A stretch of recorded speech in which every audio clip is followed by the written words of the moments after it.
In the last video, I tried to give a little bit of a criticism about the considerations and reflections of aesthetic experience.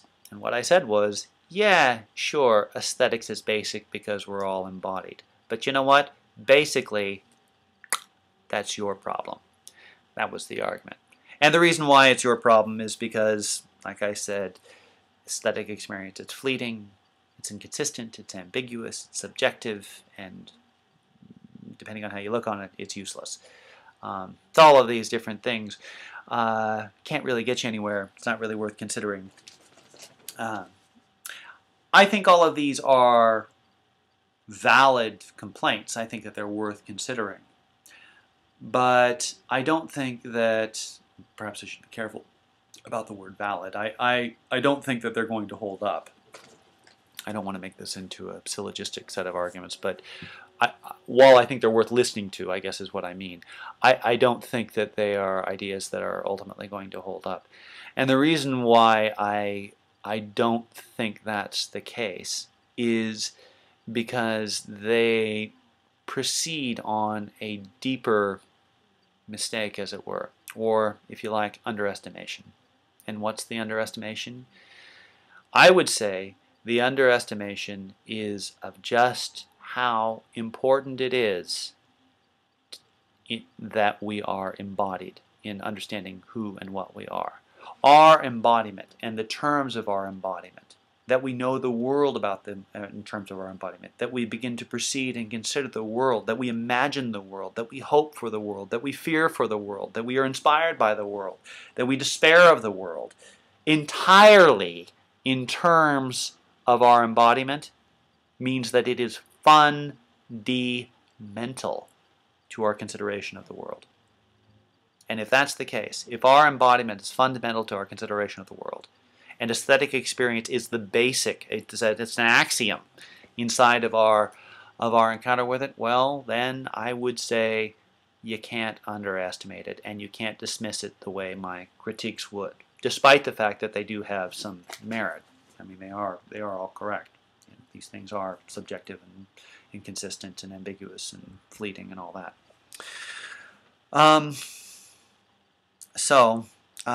Far from being irrelevant, I would say that aesthetics is the basic way that we establish ourselves in the world. But I'd also say from that we have to think about, well, so what is it that this aesthetic experience offers? Yeah, so okay, so fine, it's fundamental. Let's say that I buy that. If I do, what is it that reflecting upon this embodied experience, this dynamic way of caring about our circumstances, and so forth, the way that I had put it before, what's yielded from that? What fruit comes from it? What do we find and encounter from the world from those things? I would say a few things, clearly. Number one, I would say that that when we pay attention to and try to articulate and clarify and express our aesthetic experience in the world, we come to encounter a kind of rightness. And that's the word I think I want to use. A rightness in the form of the entities that we encounter aesthetically in the world. What do I mean by that? Well, I guess it's this. You'll find a number of aestheticians who, and I don't mean beauty parlor people, I mean people who consider the nature of aesthetics intellectually and phenomenologically and philosophically. But you'll find a number of people who will say that one of the most fundamental aspects of certainly encountering art is encountering it in terms of the way in which forms, so the necessary principal relations of an entity, the organization of sound through notes and music, the pattern and principle and rhythm of, say, I don't know, art, like behind me right here, right? The rhythm of the shapes, or the tone and proceeding of a narrative, or any of these things. They provide a character, a way in which we can hold and engage the significance of that thing, right? And not just know what it is, not just identify it as one thing amongst other things, but begin to feel and perpetually feel why this thing is important. An example of this? Well, I don't know. I guess there's a lot of things that come to mind, but maybe the easiest, almost too easy in some ways, is to think about the way in which music moves us. Think about, I don't know, oh, it's almost cliche. Think about Ride of the Valkyries, right? It gets you going. It moves. Karl Orff, something like that. These are pieces of music that they're. I suppose you might know that they're about something, in that they have a title and that they move you in some way. But feeling comes from them. Feeling comes from their order in themselves. There is, I would say, in them, a kind of dignity. It's a dignity. It's a way in which it holds itself, the sound, the proportioning, the organization, the form, holds itself in the world. It is what it is. You can know it, and to be in its presence aesthetically moves and changes you. This is what happens when you're in the face of music in the right way. This is what happens when you listen to and consider a poem, or think about a narrative, or gaze a great piece of art in front of you, or encounter beautiful things in nature, or have a beautiful conversation, or just reflect upon an important moment in your life. All of these, I would say, are aesthetic. All of them resonate. All of them have a deep form and rightness, and all of them, in this rightness, hold in your mind, in your experience, in your integrity, with a particular dignity that stands out, being what it is and what it has to be for you. So, form and dignity. This, number one, important thing for aesthetics. Another thing I would say with regard to the importance of aesthetic experience would be possibility and participation.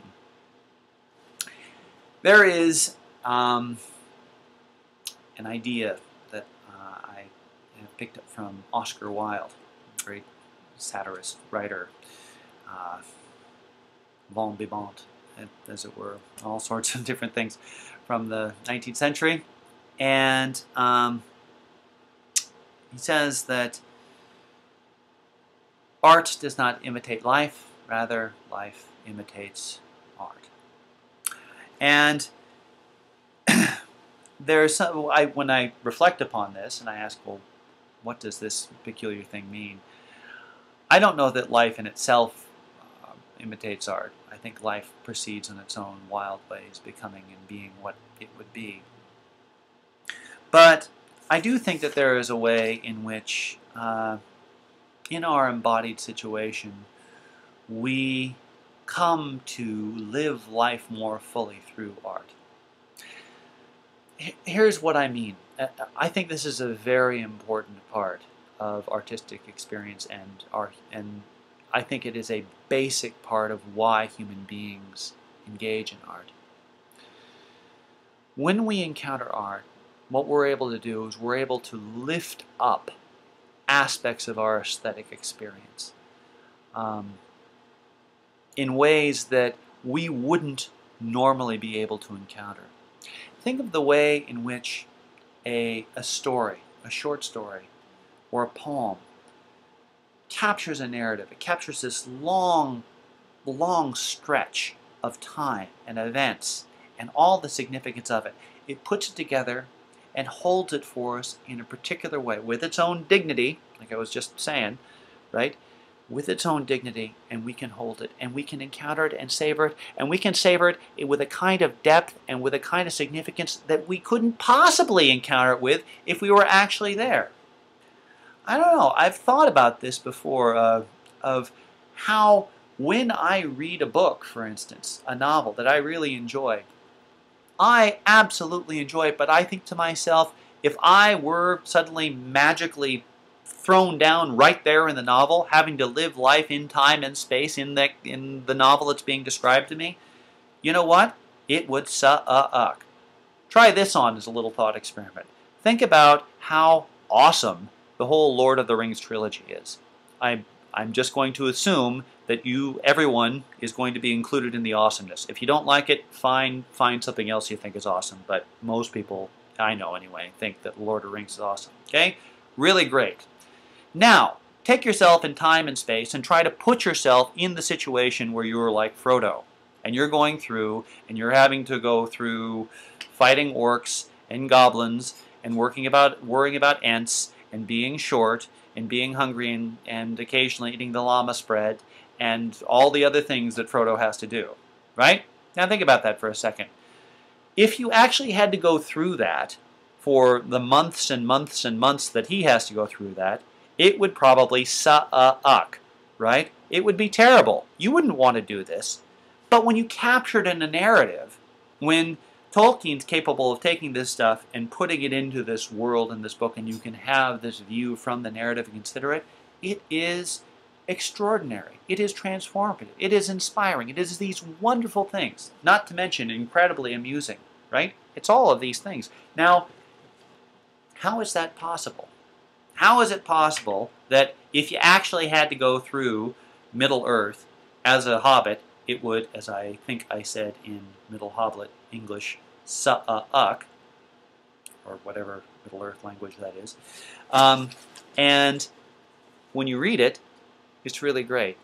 Well, I'll tell you how it is. It's through art, and it's through the capacity of art and literature's ability to tap into, to appeal to aesthetic experience.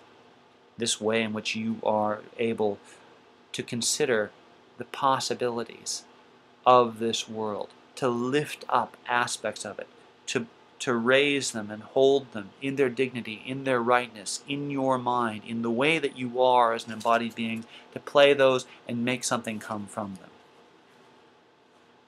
That I think is important. And that's one of the things that opens up all human possibility with this.